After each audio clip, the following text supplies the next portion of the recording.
And part of the plan for disclosure has been that if we get to that point, like, for example, it didn't happen, but there was a plan on the table that Obama was going to tell us in 2009, in November, that there were 5 different extraterrestrial human groups that have been working with the United States government for about a century. It didn't start with Roswell. It's a lot older than that. He was going to introduce us to these people on live television, 2-hour special that would have been on every network all over TV.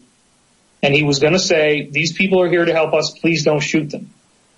And that would have been mind-blowing. It didn't happen, but it could have happened. And it was thwarted by 5 different factions that made sure that he wasn't going to do that. And one of the ways they made sure he wasn't going to do that was the Norway spiral.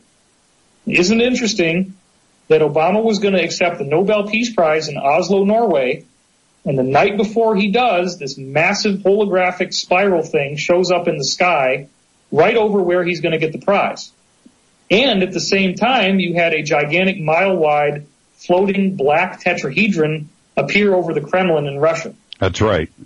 Those were our cabal people threatening Obama because the original attempt that was going to be made on November 21st, 2009, that's when they booked the time. We actually had somebody working at a high level for one of the major television networks who leaked this to us.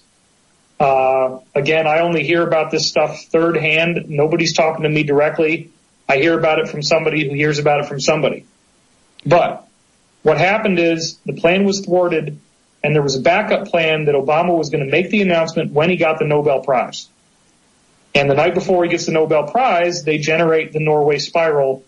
And he was told by somebody who was compromised and was close to him in his security detachment, by the way, Mr. Obama, if you decide to say anything tomorrow, you wouldn't like it if Air Force One happened to fly through one of these, would you? Wow.